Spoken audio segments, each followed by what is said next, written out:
자, 우리 오늘은 하나님과의 언약 관계 안에서 시대를 분별하라라는 제목으로 말씀을 좀 나눌게요.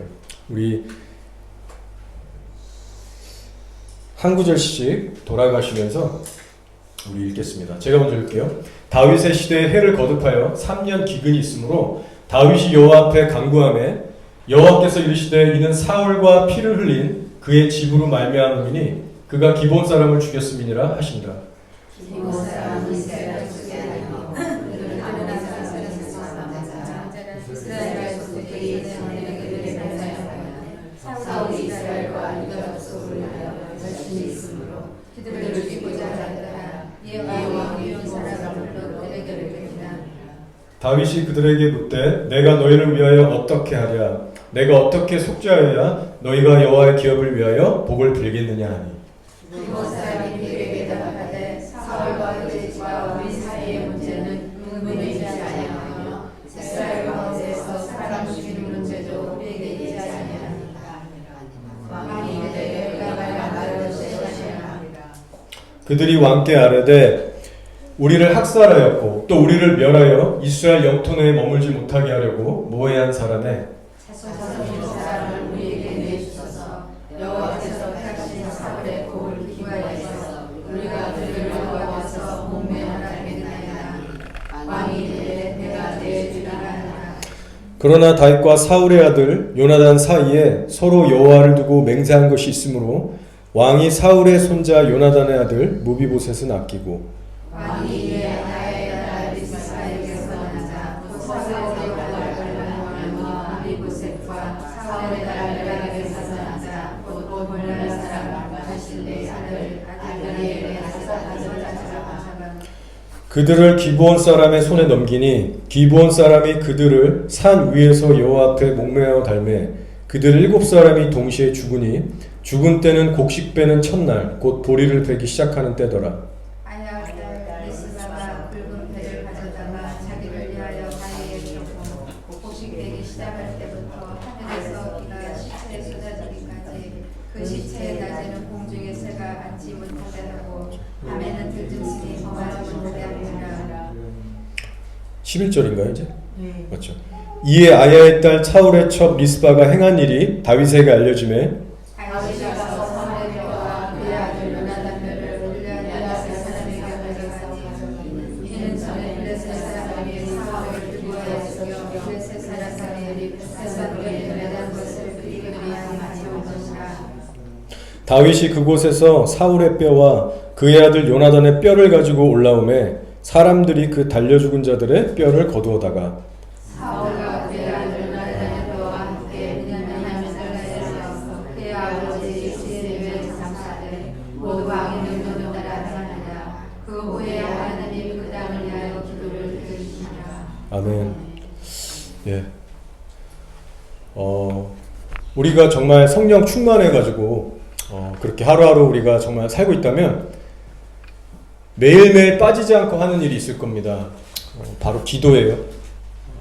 저도 좋아하지만 계속 기도하고 있는데 그런 것 같아요. 기도의 자리가 너무나 중요하고 그래서 기도의 자리에 나오면 어떻게든 은혜를 주시고 그래서 업앤다운이 있는데 그러면서 동시에 계속 드는 생각은 하나님이 정말 받으시는 기도를 해야 되잖아요. 그게 제일 중요한 거잖아요. 그래서 이런저런 그런 갈망이 생깁니다. 매일같이 반복해서 하는 영혼들을 위한 기도, 뭐 나라, 열방, 이스라엘 마찬가지예요. 특별히 지금 한국의 상황이 안 좋잖아요. 그래서 우리 권사님도 기도하셨는데 나라들을 위해서 중보 기도할 때 하나님께서 도대체 어떤 계획들을 갖고 계시는가? 특히 한국 사람으로서 지금 광화문의 저런 일들을 바라볼 때 어떻게 더 기도할 수 있고 어떻게 바라봐야 되는가? 그런 간절한 답답함이 있습니다. 그래서 지금 그 집회도 한지 오래됐고 그런데 계속해서 좀 묻고 있어요. 하나님 앞에. 그래서 이번 한 주간도 그런 마음으로 기도하다가 오늘 우리가 읽은 이 말씀이 조명되면서 연결돼서 우리 개인의 삶과 지금 한국 상황과 여러 가지 상황들 속에서 다 적용될 수 있는 그런 진리로 좀 조명되고 정리된 게 있어서 오늘 여러분하고 좀 나누길 원합니다. 자, 오늘 말씀을 통해서 우리들이 붙잡아야 될 핵심 키워드가 뭐냐? 언약입니다. 언약. 여러분, 하나님은요, 언약 맺은 대로 일을 하시는 분이세요. 그것이 창세기부터 계시록까지 나온 이야기입니다. 하나님은 당신의 이름으로 맺은 언약과 그 언약의 내용들에 대해서 신실하게 지키시는 분이세요. 그 내용이 축복이든 저주든 언약, 계약 맺은 대로 하나님은 성실하게 일하시는 분입니다. 자, 그래서 이 언약이라는 것은요, 또 하나의 특성이 뭐냐면 쌍방간에 맺는 언약이라는 겁니다. 사람과 사람 사이든 사람과 하나님 사이든 쌍방간에 맺는 것이 언약이에요. 그래서 히브리 말로 언약을 베리트라고 합니다. 베리트. 쪼개다라는 뜻이 있어요. 재물을 반으로 쪼개다. 그래서 아주 진지하고 책임감 있고 심각성이 들어있는 것이 언약이라는 이름 자체에 있어요. 만약에 둘 중 한 명이 이 언약의 내용대로 이행하지 않는다면 이렇게 둘로 찔러 쪼개져서 죽게 될 것이다. 이 언약이 그런 의미를 이때 당시에 갖고 있었습니다. 자, 그렇기 때문에 언약의 중요한 특성은 뭐가 있냐면요, 언약을 몇 날, 몇 시, 몇 초에 맺었다라는 사실 자체가 아니라 언약을 맺은 그 후부터 언약에 있는 내용들을 실제로 이행하는 것이 제일 중요한 겁니다. 만약 언약만 맺고 정작 언약의 내용에 대해서는 무관심하고 그것을 저버리게 되면 언약 자체가 파기되고 그 관계가 무너지는 겁니다. 되게 당연한 거죠. 그 예로 과거 이스라엘 백성들이 하나님과 신의 산에서 언약을 맺었지만 그 언약 내용대로 살지 않았기 때문에 하나님께 완전히 두드려 맞고 나라까지 사라지게 됐어요. 자, 이 언약의 진지함과 무게는요, 예수 믿는 신약 시대도 동일하게 적용됩니다. 교회라는 존재는 새 언약 되시는 예수 그리스도를 통해서 하나님 아버지와의 관계에 들어간 거예요. 언약 관계에 들어간 자들이 바로 이 시대 교회입니다. 그 베리트라고 하는 결코 가볍지 않은 엄중한 책임이 있는 그 쌍방간의 언약 관계, 이것이 그리스도의 신부, 결혼한 저희 교회의 정체성이고 부르심이라는 거예요. 자, 그래서 우리가 오늘날 여전히 교회라고 하지만, 은혜 시대라고 하지만 언약의 말씀대로 살아가지 않을 때 과거 이스라엘 백성들이 겪었던 참사를 되풀이 당할 수 있다는 사실이에요. 따라서 오늘날 하나님이 기뻐하시는 것은 오늘날의 우리 예수 믿는 교회들이 예수님이라는 새 언약 가운데 들어간 자로서 이 언약의 무게와 책임과 헌신이 얼마나 심각하고 필요한 것인가, 진지한 것인가, 이것을 깨닫는 것을 기뻐하십니다. 자, 떠나서 더 나아가서 우리가 이 하나님과의 살아있는 언약 관계에 들어갔다는 이 인식과 그 깊은 체험과 그 살아있는 믿음에 들어가야만 사실상 우리가 나의 삶에 대한 분별력과 이 땅이 벌어지는 시대적인 어떤 일어나는 일들에 대해서 분별을 할 수가 있게 됩니다. 그것이 우리가 쉽게 얘기하면 하나님의 마음속으로 들어가는 거고 하나님의 시야를 갖게 되는 거예요. 자, 그래서 오늘 말씀을 통해서도 하나님께서 이 언약이라는 것을 얼마나 귀하게 여기시는가, 그것을 좀 나누고 우리 한국 상황도 좀 분별해 보길 원합니다. 여러분, 다윗 왕은요, 하나님의 마음에 핫한 왕이었어요. 그것도 역사상 가장 핫한 왕이었어요. 자, 근데 놀라운 것은 다윗이 하나님 앞에 의로운 왕으로서 통치를 잘 하고 있는데 3년 동안 비가 안 왔습니다. 여러분, 이건요, 구약 시대에 늘 관통하고 흐르던 영적 법칙을 깨는 일이었어요. 여러분, 구약 시대에는 이스라엘의 한 나라의 왕이라는 자가 하나님 앞에 성실하게 순종하고 살면 사방에 복을 주셨습니다. 늘 비를 주셨고 전쟁도 이기게 하시고 장수하게 하셨어요. 자, 다윗은 이때 의로웠어요. 예배가 맨날 드려졌습니다. 수많은 사람들 레위지파 세워서 기도하고 찬양을 했습니다. 근데 하나님께서 비를 안 주시는 거예요. 근데 다윗이 영문을 모르는 거예요. 왜 하늘의 문이 닫혔는가? 얼마나 기도를 많이 했겠어요. 성경에 구체적으로 안 나오지만. 여러분, 이스라엘에서요, 1년만 비가 안 오면 이스라엘은 망하는 나라라고 합니다. 비로만 먹고 살 수 있는 나라의 구조로 되어 있어요. 오늘날도 그렇다고 합니다. 오늘날에 근데 여러 가지 이제 시설이 발전돼서 이제 하지만 이때 당시엔 그랬어요. 그래서 1년만 비가 안 와도 힘든데 해가 거듭해서 3년 동안 비가 안 왔대요. 이 의미는요, 내셔널적으로, 국가적으로, 경제적으로 엄청난 피해와 극심한 여러 가지 상황들이 뒤따라온 겁니다. 바로 여러분, 아합 왕 시절에 3년 6개월 동안 비가 안 왔죠. 그때 온 나라가 지금 막 들썩거렸었잖아요. 마치 그러한 때였어요. 근데 다윗은 아합과 같이 악한 왕이 아니었거든요. 자, 다윗이 기도했습니다. 근데 비록 결국 3년이라는 긴 세월이 차고 나서야 하나님께서 다윗에게 응답을 해주세요. 내가 비를 내리지 않은 이유가 뭐냐면 바로 과거의 사울 왕이라는 자가 하나님 앞에 맺은 언약을 깨트려 버렸기 때문이다.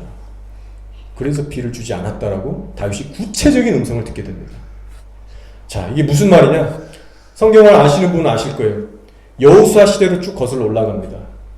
그때 당시 하나님께서 여호수아 군대를 일으키셔서 여리고성도 박살내게 하시고 아이성도 이기게 하셔서 가나안 땅 모든 족속에게 하나님의 군대의 그 무서움을 나타내세요.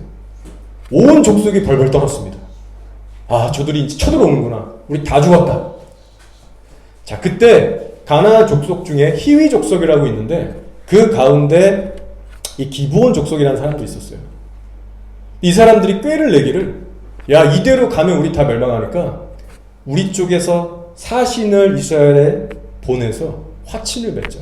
근데 우리가 가나안 족속에 속한 것을 알면 저들이 받아주지 않기 때문에 변장을 하자. 묘책을 냅니다. 그래서 마치 저 이방 땅 멀리서 온 사람처럼 헤어진 옷 입고 찢어진 전대, 막 헌 신발 신고 떡에 곰팡이 쓴 거 해가지고 그렇게 꾸며서 이제 온 거예요. 그렇게 왔는데 처음에는 긴가민가 했어요. 여호수아 족장들 백성들이.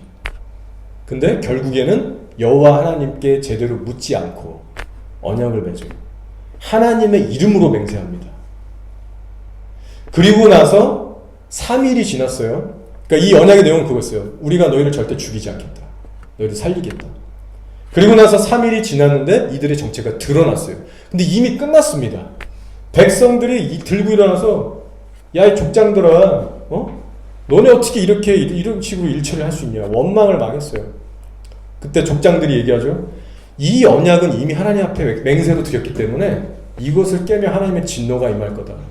그래서 아무도 그들을 건드리지 못했습니다. 자, 그렇게 돼가지고 이제 일이 진행됐는데요. 이것이 이 시작부터 해서 이 기브온 족속은 이스라엘 내에 나그네로서 이제 끼어 살게 됐어요. 그러면서 한평생을 자자손손 물을 기르고 나무를 패는 종의 역할을 감당하게 됩니다. 여러분, 이때 이스라엘 백성들이 정말 원망을 많이 했는데 어쩔 수 없었잖아요.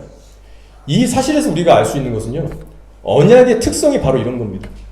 윗선에서 리더십에서 언약을 맺어버리면 밑에 있는 백성들이 아무리 이거에 대해서 불평을 하고 뒤집으려고 해도 되지가 않는 거예요.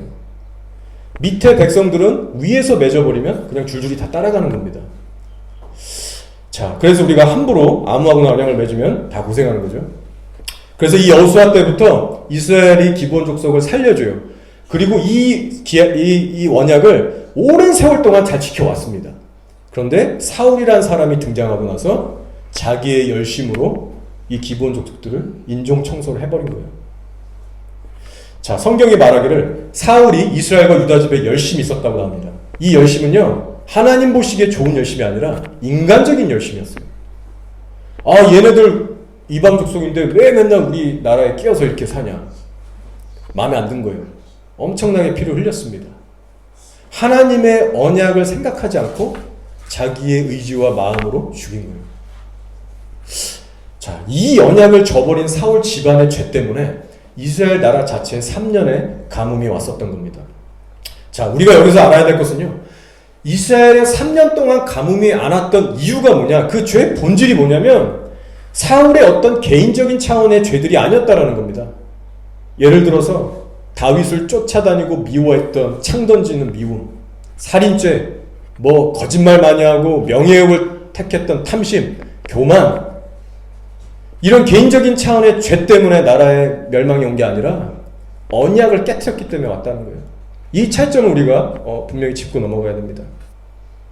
아마 사울 당시에요, 일부의 밑에 백성들 혹은 그 위에 리더들 가운데 사울의 이런 행보에 대해서 반대하는 사람들이 있었을 겁니다. 개인적 차원에서, 소수의 그룹의 차원에서 기브온 족속과 맺었던 언약이 분명히 전수돼서 알고 있는데 사울 왕이 왜 저럴까? 인정하지 않았던 사람이 분명히 있을 거예요. 자, 그러나 사울 왕의 개인적인 입장과 결정에 상관없이 이 온 이스라엘 땅에 하나님의 재앙이 임했다는 겁니다. 부분적으로 그것을 개인적으로 반대했던 사람들에게는 재앙이 피해간 게 아니라 온 국민, 온 땅 위에 언약을 깨트린 죄가 쏟아졌다라는 거예요. 이것이 바로 언약의 대표성과 언약의 뭐라고 할까요? 캐릭터입니다. 이펙트예요. 자, 또 한 가지 언약에 대해서 우리가 알 것은요, 따라서 시공간을 초월해서 역사하는 그 특성이 있습니다. 인간적으로 보면 여호수아 시대 그 정말 오랜 세월에 내가 이름도 얼굴도 모르는 우리의 조상이 세운 거예요. 그렇지만 그것이 깨졌을 때는 시공간을 초월해서 수백 년, 심지어는 1000년 뒤에도 그 족속 가운데 떨어질 수 있다는 거예요, 심판이. 자, 그렇기 때문에 하나님의 이름으로 맹세가 걸려지고 하나님의 이름으로 언약을 맺었기 때문에 하나님께서 이 일에 개입하셨던 겁니다. 다윗이 아무리 울었고 수많은 사람들의 기도와 찬양이 올라갔어도 이스라엘 나라가 뒤집어졌던 거예요. 따라서 여러분, 우리가 이러한 사건을 통해서 깨달아야 하는 것이 뭘까요? 바로 언약의 중요성입니다. 사람과 사람 사이에서 하나님의 이름으로 맺은 언약도 이렇게 주님이 엄히 다루셨다면 교회와 이스라엘이 직접 하나님과 1대1 사회에서 맺은 언약이 깨질 때 하나님께서 더 큰 심판과 재앙으로 치실 수 있다는 거예요. 이것이요, 성경 전체에 나오는 지극히 성경적이고 이론적인 그런 논리입니다. 말씀이고요. 자, 그렇다면 이제 중요한 것이 뭐냐? 다윗이 이 국가적인 심판을 어떻게 해결하느냐는 거예요. 이것이 결국 나라 차원의 위기를 떠나서요, 저와 여러분 같이 개인의 성도의 삶에도 그대로 적용됩니다. 이것을 아는 게 핵심이에요. 자, 다윗이 뭘 했냐? 사람들 다 불러 모아서 금식시키고 통성기도 하자고 하고 뭔가를 열심히 하려고 하지 않았어요. 다윗은요, 구체적으로 행동합니다. 그 재앙을 불러올 수밖에 없었던 그 구체적인 죄를 하나님 앞에 속죄를 드려요. 자, 3절입니다. 다윗이 그들에게 묻되 내가 너희를 위하여 어떻게 하랴? 기본 사람을 부른 겁니다. 내가 어떻게 속죄할까? 야, 미안하다. 우리가 정말 잘못했다. 이런 말입니다. 죄를 인정하고 있는 거예요, 다윗이. 너희가 여호와의 기업을 위하여 어떻게 다시 기도를 할 수 있겠냐? 어떻게 해야 니네 마음이 풀어져서 우리를 축복할 수 있겠냐? 이 말이에요. 자, 그때 기본 사람이 이렇게 얘기하죠. 이는 은과 금으로도 해결 안 됩니다. 돈으로도 해결 안 됩니다. 그리고 심지어 우리가 임의대로 분풀이해서 이스라엘 사람들 죽일 수도 없습니다. 이거는 다만 사울 왕 집안의 자손 7명을 내어주시면 그들을 사울의 고향인 기브아에 가서 거기서 목을 매달아 죽이겠습니다. 하나님의 섭리와 허락하심 속에서 이 일들이 진행이 되기 시작해요. 자, 다윗이 어떻게 국가적 위기를 모면합니까? 언약을 저버렸으면 그 저버린 언약에 대해서 돌이키고 회개하는 게 모든 거였어요. 엄한 데서 찾지 않았습니다. 결국 사울의 집안의 아들들 7명이 다 끌려가서 사울의 고을 기브온에서 목매달려 죽었어요. 자, 그리고 이제 일들이 이제 맞춰지는 겁니다. 자, 근데 이 7명의 아들이 죽었을 그 시각에 비가 내린 게 아니에요. 말씀을 좀 더 이렇게 살펴보면 그 시각에 내린 것이 아니었습니다. 여기 7 아들 중에 죽은 2 아들의 엄마 리스바가 나오죠. 이 사울 왕의 첩이었어요. 자, 이 리스바가 뭘 했냐면 밤낮 이 사형장에 와서 밤낮 승냥이 들짐승 새를 쫓으면서 이 시체를 지켰습니다. 그리고 성경에 보면 뭐라고 나오냐?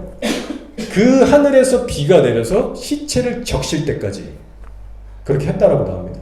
그래서 보리배는 첫 곡식의 날부터 이 리스바가 나와서 시체들을 지켰던 거예요. 언제까지? 하늘에서 비가 내릴 때까지. 자, 이스라엘에서 보리를 처음 베는 그 시기가요, 예전이나 오늘날이나 태양력으로 4월달입니다. 시기적으로 비가 내리는 때가 아니에요. 그리고 비가 내리는 때라고 할 때 통상적으로 10월을 얘기합니다. 그 이스라엘 우기예요. 근데 3년 동안 10월에 비가 안 왔던 거예요. 그래서 이 리스바라는 엄마가 나와서 자기 두 아들 죽은, 그리고 또 5명 있는 이 아이들을 보면서 밤낮 거기서 하나님 앞에 정말 처절한 마음으로 시체들을 지켰던 거예요. 그 가운데 그 소문이 다윗의 귀에 들려간 겁니다. 하루 이틀 거기를 지켜서 그 소문이 다윗에게 들어간 게 아니라 그 지극정성으로 그곳에서 버텨낸 그것이 소문에 들어간 거예요. 그래서 모든 주석가나 해석 다 하는 동일한 게 4월에서 10월까지 거의 약 6개월간 이 리스바가 거기서 지켰다라는 거예요. 그때 드디어 하나님께서 일반 자연적으로 10월에 주셨던 비를 내리셔서 그 비가 시체에 적혔을 때 다윗이 사울과 요나단의 뼈를 묻은 걸 갖고 와서 아들들하고 함께 묻어줍니다. 그때 가서야 하나님께서 그 땅을 위한 기도를 들으셨다라고 하는 게 오늘 내용이에요. 아마 하나님께서 이 6개월 혹은 정확하게 모르겠어요, 우리가 그 날짜를. 그만큼 하나님의 진노가, 이 언약을 깨트린 그 진노가 그만큼 컸다라고 우리가 생각해 볼 수 있습니다. 왜냐면 여러분 신명기에 보면요, 사람이 죽어서 장대에 달리면 하루를 넘기지 말라는 말이 나와요.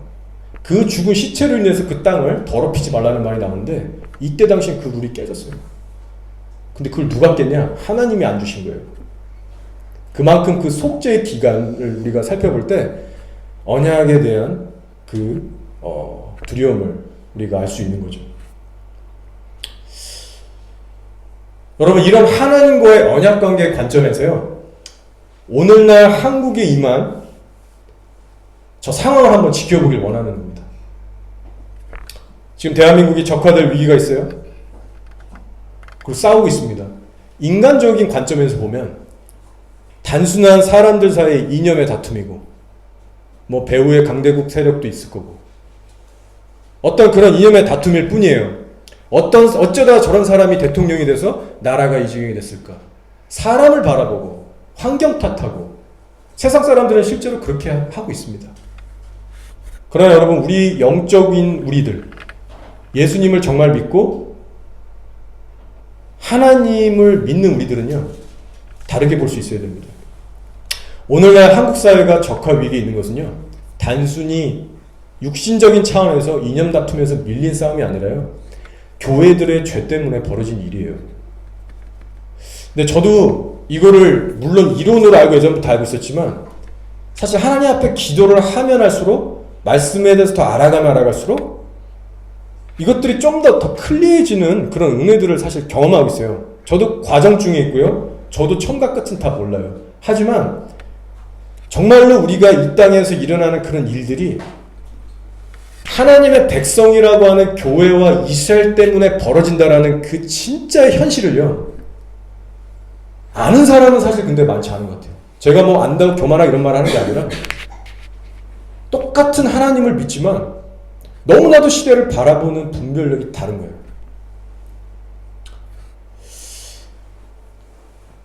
오늘날 한국 사회가 저 지경으로 간 것은 본질적으로 하나님과 교회 사이의 언약 관계가 틀어지고 저버려졌기 때문입니다. 그 배후에는요, 배도의 죄가 있어요. 그래서 온 나라와 국민이 그 곤욕을 지금 치르고 있는 겁니다. 자, 언약의 본질이 뭐죠? 하나님만 사랑하고 생명과 뜻, 힘, 모든 것을 다해서 그분만 사랑하고 그분의 말씀에 청종하는 거예요. 이 말은즉슨 다른 우상들과 겸하여 섬기지 않는 겁니다. 가나안 족속의 우상 숭배, 그 모든 세상 것들이 겸하여서 섬기는 게 아니에요. 그래서 우리가 알다시피 그렇게 우리가 지금 한국에서 하고 있는 WCC나 WEA나 카톨릭과 연합이나 북한에 정말 예수는 없고 김일성을 하나님으로 믿는 봉수교회, 칠골교회, 이런 교회들을 똑같은 그리스도의 교회라고 하면서 온갖 성도들의 헌금으로 서포트해주고 찾아가서 격려하고 예배드리고 그렇게 하는 이 모든 행위들이요, 영적인 간음이고 영적인 음행이라는 것이죠. 이것이 바로 하나님 앞에 배도의 죄, 언약을 깨트린 죄에 속한다는 겁니다. 자, 이 언약 관계로 돌이키는 것이 한국교회가 맞이한 지금 피해갈 수 없는 반드시 풀어내야 될 숙제라고 저는 보고 있어요. 그래서 하나님께서 성도 한 명이 이 언약 관계에서 벗어나서 정말 하나님 말씀 안 듣고 그냥 무시하고 세상 살아가면서 살아갈 때 그 성도의 삶을 흔드시잖아요. 각종 뭐 여러 가지 징계들을 통해서 깨우치시고 돌아라고 사인 주시잖아요. 마찬가지입니다. 한 개인도 예수 그리스도와 언약을 맺었을 때 하나님께서 그 삶을 흔들지, 한 나라에 있는 교회들이 공식적으로 교단 차원에서, 그것도 윗선에서 하나님을 배신하는 그런 범죄들을 저지를 때 하나님께서는 그 온 나라를 흔들어서라도 그곳에 있는 모든 교회들을 깨우고 흔드시는 분이세요. 자, 그래서 하나님 앞에 지금 한국교회가 대면하고 아직도 풀어내지 못한 이 배도에 대한 죄들을요, 해결하지 않는 쪽으로 가면 앞으로 뭐 조만간에 뭐 문재인이 설사 뭐 해야 되고 공수처 뭐 패스트트랙 다 무마돼도요, 하나님 차원에서 더 큰 게 옵니다. 이것을 우리가 좀 애매모호하고 그냥 그런 게 아니라요, 하나님의 말씀의 차원에서, 하나님의 성품 안에서 이것을 알기 원하는 겁니다. 자, 근데 사실 우리가 이런 부분을 좀 깊게 이해하려면 복음이 사실 우리나라에 처음에 어떻게 들어왔는가, 우리나라가 뭐 저 열방에 널려있는 저 나라들과 뭐가 그렇게 또 다른가, 얼마나 특별하길래 주님이 이 마지막 때 유일하게 남북이 분단돼 있고 여러 가지 아픔들을 겪게 하실 정도로 뭐가 그렇게 특별한가, 이런 것들을 알 수 있게 됩니다. 자, 우리나라의 건국에 대해서 제가 잠깐 간략하게 정리해 볼게요. 우리나라는 많은 오랜 그 기간의 역사를 가지고 있지만 하나님의 그 예수 그리스도의 복음이 들어오기 전까지는요, 정말로 어두운 나라였습니다. 그냥 칠흑같이 어두운 우상 숭배의 나라였어요. 자, 그랬는데 하나님의 은혜로 1866년 9월 2일에 토마스 선교사님이 오시죠.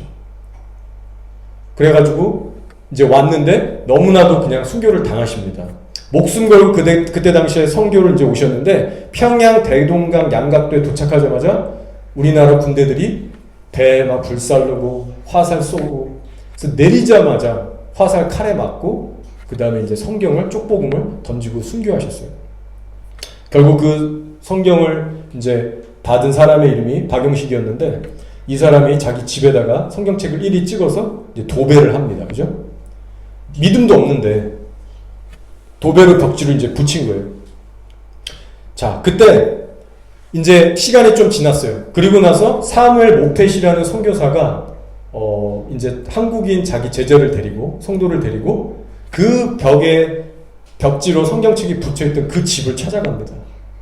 그리고서는 그 역사를 알고 하나님 앞에 정말 전율하면서 하나님의 뜻이구나 감동을 받고, 그때 당시 그 박영식 그 집의 주인이었던, 여관 주인이었던 최치량이라는 사람한테 복음을 전하고 최치량이 이제 예수님께 돌아오게 돼요. 자, 그리고 그 여관이 여러분 다 아시잖아요. 평양 대붕이 일어났던 장대영 교회로 이제 변화되게 되는 겁니다. 거기에 하나님의 붕의 불이 떨어지게 됐어요. 자, 이렇게 1900년도 초에 놀라운 일들이 있었습니다. 자, 1907년에 평양 대붕이 있기 전에 사실 이 평양 대붕의 운동의 모태가 되는, 그게 일어나기에 가능하게 만들었던, 규모는 좀 작지만 그래도 엄청난 붕의 그 시작이 언제 있었냐, 1903년에 원산이라는 동네에서 있었습니다. 그때 원산이라는 곳에서 외국 뭐 캐나다, 미국 이런 데서 오신 선교사님들의 기도 모임이 있었어요. 그래서 그때 보면은 화이트나 맥컬리 같은 여성 교사님들이 둘이 모여서 기도를 했습니다. 이 조선 한반도를 구원해달라고. 그렇게 기도하다가 어느 날 하디 선교사님이라는 분을 초청해서 같이 기도하기 시작해요. 이 하디 선교사님은 의사였습니다. 의로 선교로 한국에 와서 복음을 전하는 그런 목적이, 사명이 있었어요. 자, 그래서 하디 선교사님이 어느 날은 기도를 인도하면서 시간들이 지났는데 이 하디 선교사님 안에 성령의 강력한 역사가 있었어요. 아, 내가 이렇게 죄인이구나. 내가 그렇게 엘리트 교육을 받고 또 조선 땅에 왔는데 보니까 이 한국 사람들 너무나 미개하고 무식하고 마음에도 안 들고 사랑이 없었던 거예요. 그래서 자기의 교만함과 사랑 없음과 그 모든 인간적인 것들이 성령의 은혜로 완전히 깨트려져가지고 완전히 이분이 뒤집어져요. 회개형이 억수이며. 그래서 나중에 이분 동료들이 쓴 책을 보면 마치 모세가 시내산에 가서 하나님을 대면한 후에 얼굴에 빛이 났잖아요. 그 정도로 바뀌었다라고 합니다. 완전히 삶과 가치관과 성품이 변했대요. 그 사건 이후에. 그래서 그 하디라는 분이 그때부터 회개하면서 사람들하고 동네에서 기도회하고 사경회를 열기 시작할 때마다 회경이 부어지는 거예요. 여러분, 우리나라에 처음 교회들이 번져나갈 때요, 있었던 부흥운동의 특징 별거 아니었어요. 어떤 이런 기적보다도 똑같은 특징이 있는데 그게 뭐냐? 회개에 합당한 열매를 맺는 성령의 역사가 있었습니다. 그냥 회개형이 임하는 거예요. 뭐 방언 이 정도가 아니고 뭐 고침 이게 아니라 회개가 임한 거예요. 그래서 이게 1903년 원산에부터 터져서 각 지역으로 터져나가게 됩니다. 선교사님들이 각자 또 여러 모양으로 파송돼서 사경회를 하면서 한국 사람들이 뒤집어지기 시작하는 거예요. 한반도 전체 이것이 퍼져나갑니다. 3년도, 4년도, 5년도, 6년도. 그렇게 하다가 1907년에 이제 평양 장대현 교회에서 약 1000명이 모였던 거예요. 때는 1월 2일에서 15일까지 했는데 마지막 14, 15일에 성령의 불이 떨어졌습니다. 막 집회하는데 첫날부터 막 엄청 좋은 거예요. 회개하고. 그러다가 마지막 3일 전인가요? 갑자기 싸늘해지고 기도 다 막히고 이래서 목사님들이 너네 영적으로 다 죽었다. 그렇게 해서 이거 안 되겠다. 그래서 다시 모여서 합심기도 막 통성기도 막 했어요. 그리고 나서 마지막 14, 15일 날 하늘의 문이 다시 열리고 14일 날 조짐이 보이더니 성령이 역사하셨는데 이때 당시 400명이 다 돌아갔습니다. 마지막 이틀 남겨놓고. 근데 끝까지 남은 600명에게 하나님께서 강력한 성령을 부셔서 그 전에 없었던 부흥이 일어나요. 그래서 그때 기록을 보면 마치 지옥이 열리는 것 같았대요. 회경이 임하는데 사람의 힘으로 도저히 부끄럽고 또 알 수도 없는 그런 구체적인 회개거리들이 사람들이 절규하면서 회개하는데요. 사람들이 회개하다가 의식을 잃었어요. 다 고꾸라지고요. 그리고 그 불이 한반도에 다시 한번 휩쓸고 나가게 됐습니다. 그래서 선교사들이 고백하기를 웨일즈 대부흥운동도 유럽과 거기를 휩쓴 대각성 운동도 평양 대부흥운동보다도 못하다. 어쩌면 사도시대 이후에 오순절 이후에 지구 역사상 가장 컸던 부흥은 바로 이걸 것이다. 그렇게 이제 고백들을 합니다. 자, 그렇게 해서 다들 감격해서 외국 선교사님들도 막 흥분하고 힘을 내고 그래서 막 장로교, 감리교 다 연합해서 한반도를 전국을 누비고 다닙니다. 자, 그래서 하나님께서 정말 흑암의 권세로 깜깜했던 우리 대한민국 한반도를 예수님의 복음으로 이렇게 깨우셨던 겁니다. 특별히 1900년도 초에 우리나라를 건지셨어요. 자, 그래서 이제 일제강점기가 1910년에 이제 곧 시작이었어요. 자, 근데 하나님의 계획은 뭐였냐면 일제강점기를 통해서 돌파하기 전에 하나님께서 이 한반도를 교회를 세우시고 깨우셔서 그걸 준비케 하신 겁니다.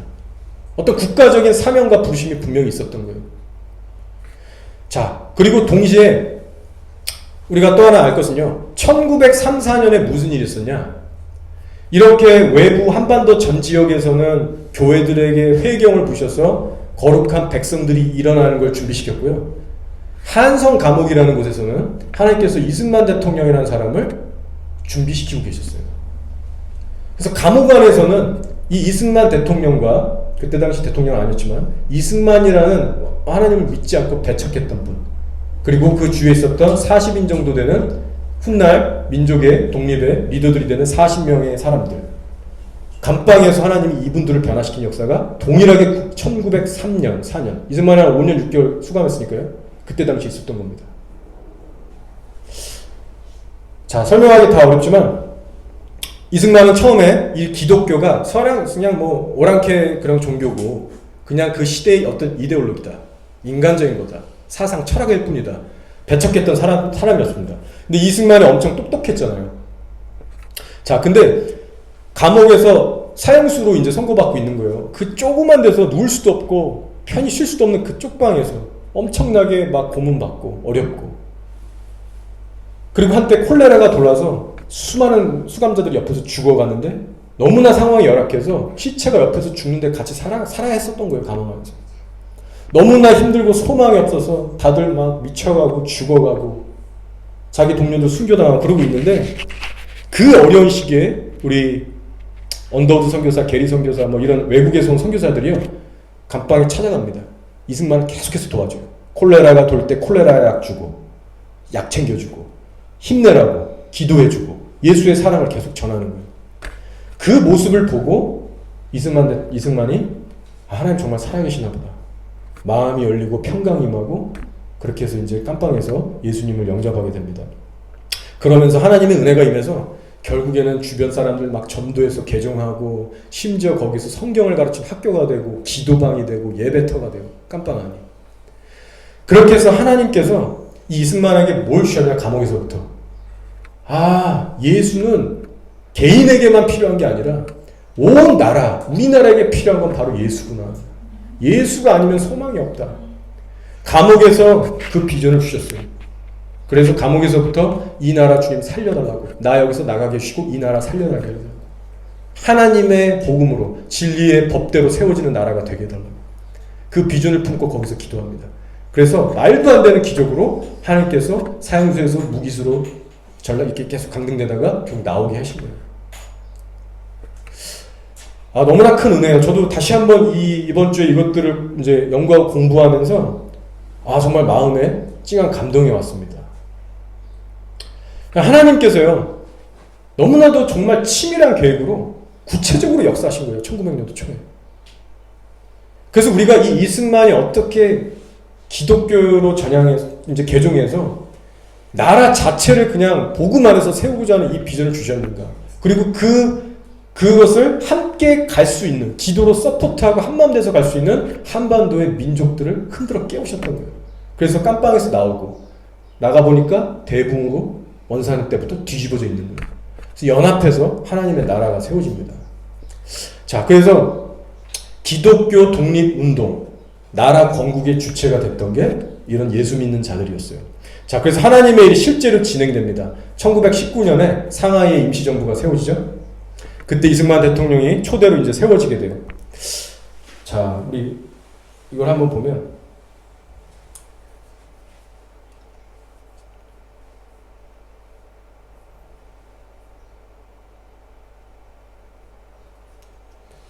자, 이게 1919년도 상하이 임시정부가 세워지고 나서 이제 공포했던 그 이제 임시정부의 헌장헌법이에요.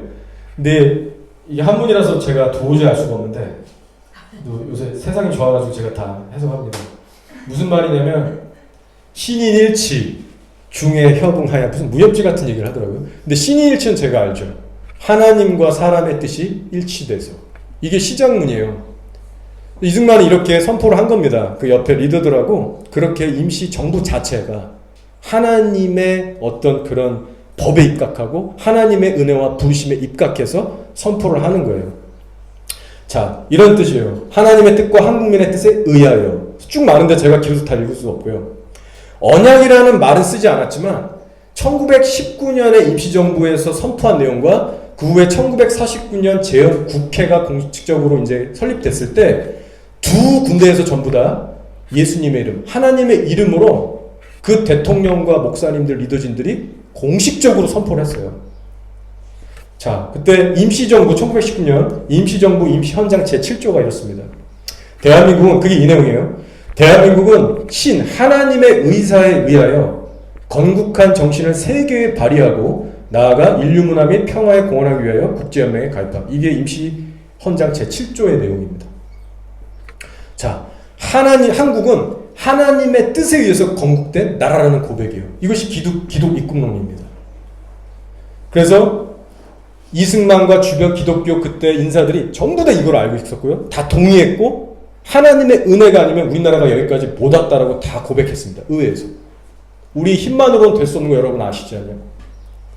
그래서 많은 국민들이 예전이나 오늘날에 이 건국의 배후에 대해서 인정하든 모르든 상관없이 우리의 나라의 건국에는 예수님이 있었더라는 거예요. 언약이라는 말은 성경적으로 쓰진 않았지만 하나님의 인도하심을 보고 이들이 한 행적을 보잖아요. 언약을 맺은 거나 마찬가지예요. 자, 그래서 여기 다음 사진 보시면 이게 여기 보이시죠? 우리나라 예수교국으로 만들어. 예수교국. 참 구수한 말인데 이곳이 그때 당시에 신민일보 1919년 4월 8일자 신민일보입니다. 실제로 나라 자체 리더들이 이렇게 이제 한 거예요. 자, 그래서 우리 재헌국회 속기록 정문을 보면요. 이제 1948년에 이제 독립이 되고 5월 30일 날 재헌국회 출발이 또 이렇게 갑니다. 이승만 대통령이 처음 나와서 이렇게 얘기를 했어요. 감사기도로 시작합니다.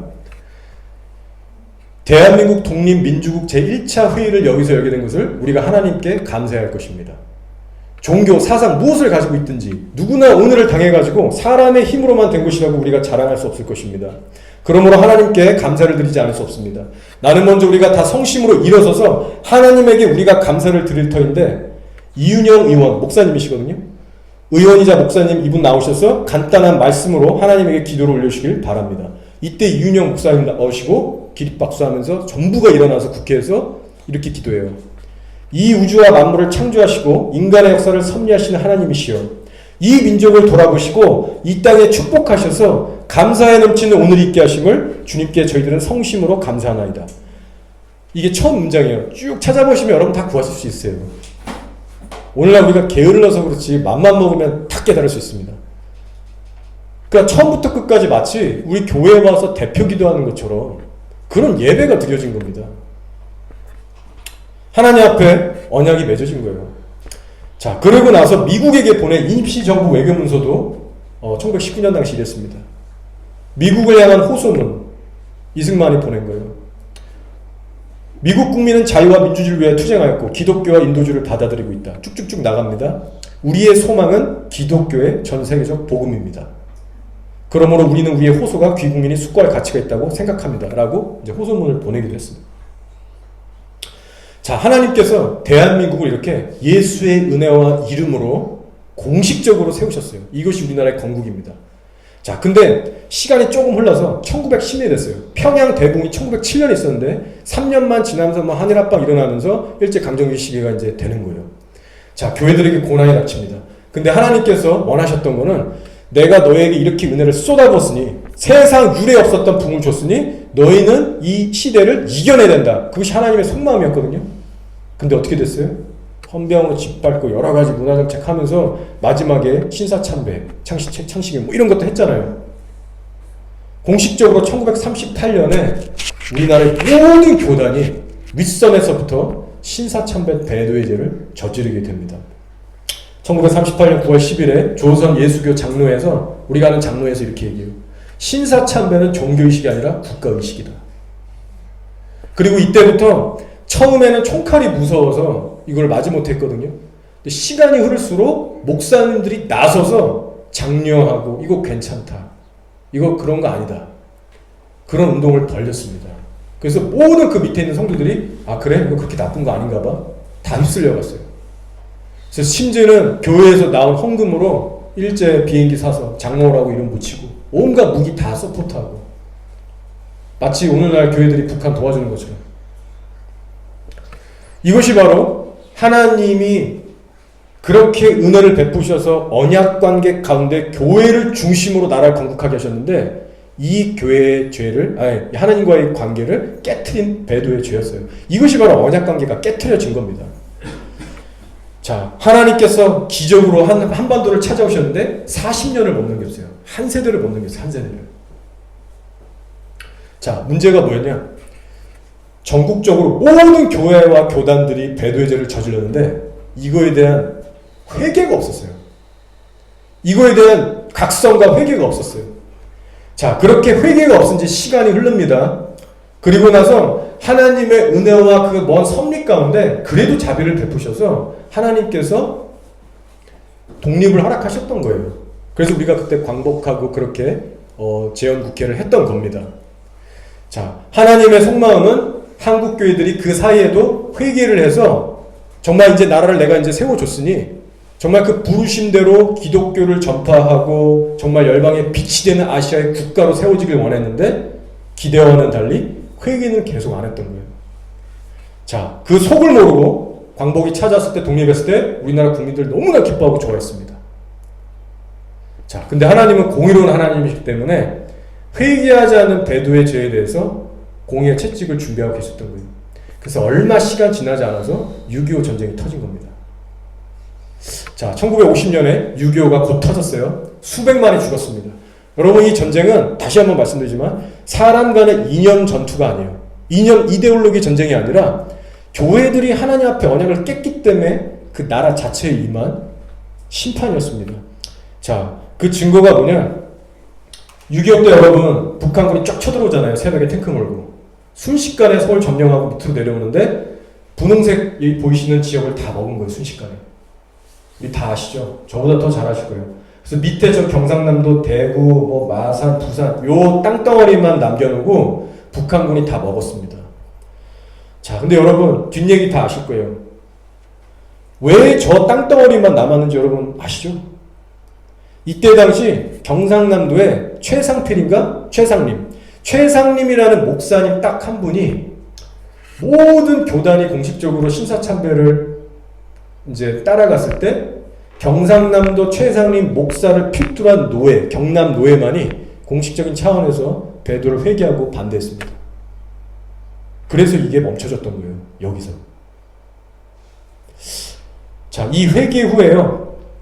정말 며칠 안 가서 주님의 은혜로 5,000분의 1이라는 확률을 가진 인천 상륙작전을 허락하세요. 메가더 장군을 통해서. 그래서 이제 치고 올라가서 나라를 회복시켜 줍니다. 그러니까 여러분 이것도 또 인간적으로 생각하면 그 우연이고 작전이 잘 먹혔다. 세상 사람들이 이렇게 생각하고 끝나요. 근데 우리가 영적인 눈으로 보면 하나님께서 그래도 대한민국에 하나님의 섭리와 은혜로 회개를 한 그것을 거부한 경상 노예를 들으시고 여기서 멈춰주셨던 거예요. 자, 그래서 이 6.25 전쟁 후에 남아있던 교회 지도자들이 이걸 깨닫습니다. 6.25의 참상을 겪고 마음이 깨진 목사들이 이 전쟁 후에 부산에 내려와서 기도하는데 이렇게 기도해요. 이 무서운 죄값으로 환난 온 줄 믿습니다. 이게 1954년 39회 장로교 안동총회 성명서예요. 그러니까 실제로 목사님들이 그때 가서 깨달은 거예요. 신사참배의 죄가 6.25를 불러왔다. 적어도 그 세대는 그것을 분별해서 회개했습니다. 하지만 전국적으로 공식적으로 일어나지 않았어요. 그 후에 지금까지도요. 산발적으로 일어났는데 공식적으로 이거를 교단 차원에서 하지 않았고요. 제가 알기로 기장이 2003인가 2006년에 지네들끼리만 잠깐 하고요. 2018년인가 17년도에 한기총이랑 한 6개 중소규모의 그 연합체들만 한 3만 명 모여서 했어요.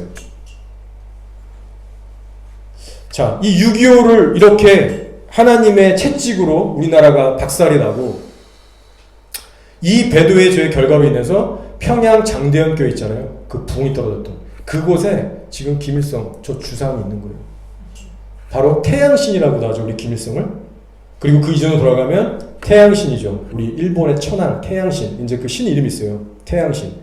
그러니까 결국에 지금 공산주의로 바뀌긴 했지만 일본 천황을 숭배했던 태양신. 그리고 그 후에 이제 북한을 섬기는 태양신이 버젓이 그 교회 위에 아직까지도 있는 겁니다.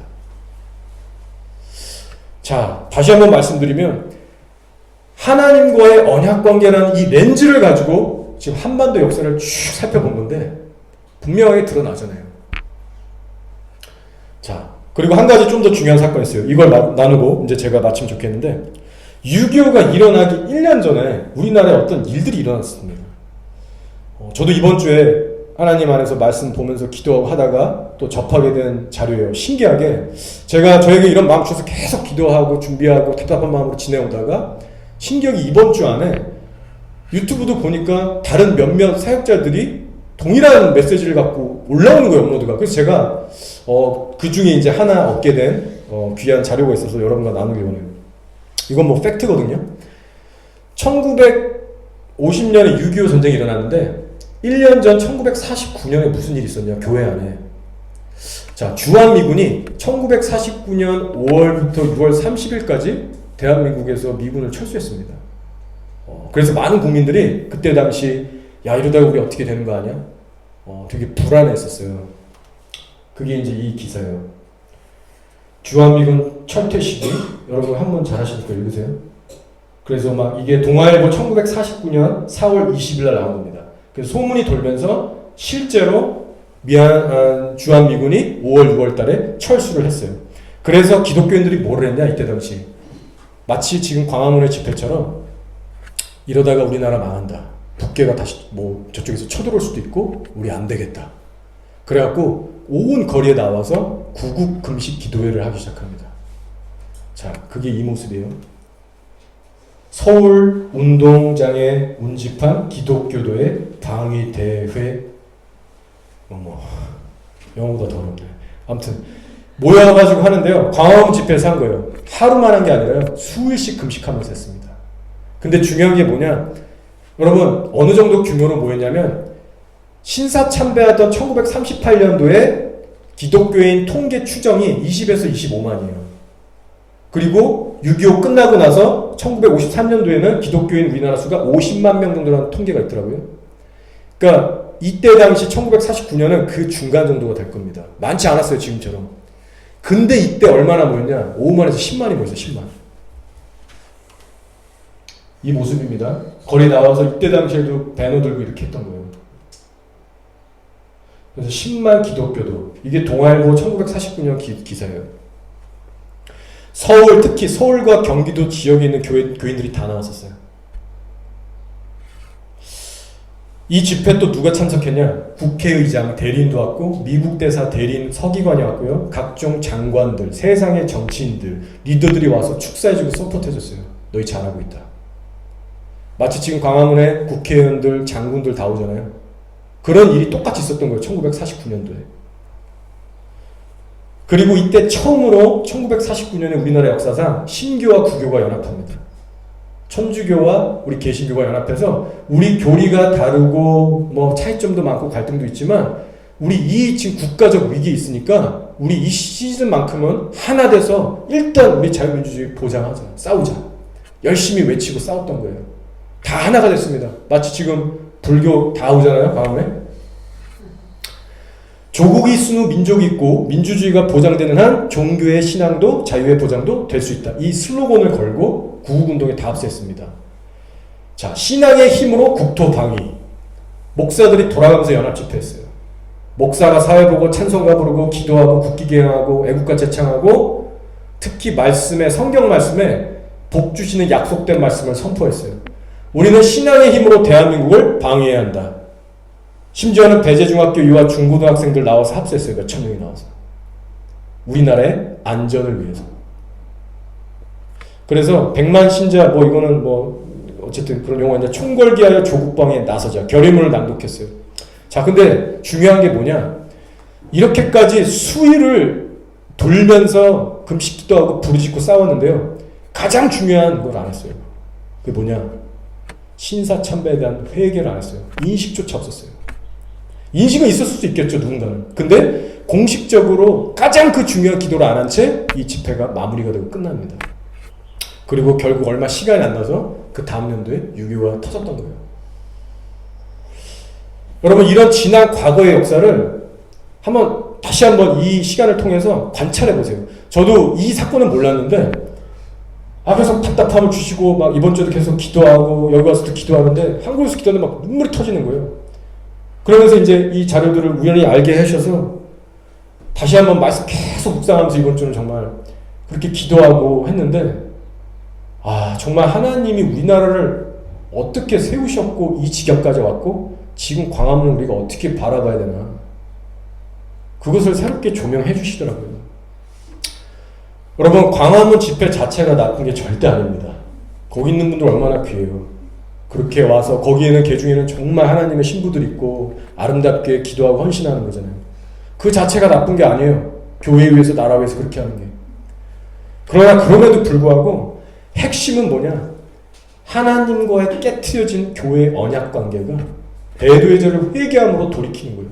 근데 이것을 다윗 왕이 공식적으로 왕으로서 했듯이 지금 정가훈 목사님 그리고 그 측근의 리더십들 넓게는요 정광 목사님만 해서 되는 게 아니라 우리 각 교단장들, 교회 목사님들 윗선에서 대표성을 띠고 제가 아까 말씀드린 WCC 95%의 교단이 현재 거기 들어가 있습니다. 제가 말씀드렸다시피 최근에 그동안 그래도 보수라고 하는 장로교 합동이었나요? 아예 통합인가? 예, 둘 중에 하나 지금 갑자기 헷갈리는데 그분들조차도 WEA가 이제 WEA 괜찮다, 교류할 것이다, 카톨릭도 이단 아니다. 최근에 그렇게 총회에서 결정이 났잖아요. 여러분이 아시는 감리교, 뭐 기장, 침례교, 앵글리칸, 성공회 전부 다 WCC 들어가 있어요. 그래서 WCC, WEA, 카톨릭과의 연합, 직제일치운동, 그리고 그 종북하는 것들, 좌파, 거기에 연합해서 돕고하는 것. 지금 배도의 죄가 신사참배 때보다 더 증가됐습니다. 이것들이 지금 계속 쌓여있는 교회의 현실인 거예요. 그래서 만약에 이 광화문 집회가요, 하나님 앞에 쌓여있는 이 죄를 공식적으로 회개하지 않고 미뤄두면요, 당장은 문재인 내려올 수 있어요. 황교안 같은 사람이 될 수도 있어요. 근데 더 큰 게 올 수 있다는 거예요. 제가 1년 뒤에 전쟁 온다는 거 그런 거 아닙니다. 그거 하나님만 아세요. 그러나 우리가 성경적으로 분명히 알 수 있는 것은 교회가 하나님 앞에 돌이키지 않으면 두드려 맞는다는 겁니다. 그게 전쟁이든 어떤 식으로 될지 모르겠어요.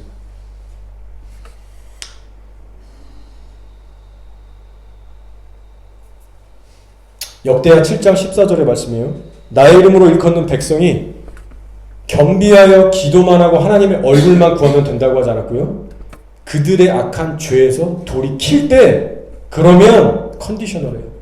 내가 그 기도를 듣고 그 땅을 고치겠다라고 했습니다. 이것이 오늘 우리가 사무엘하 읽은 다윗이 언약을 회복하는 그대로의 과정이에요. 여러분 요시야 히스기야 왕 때 붕을 생각해 보세요.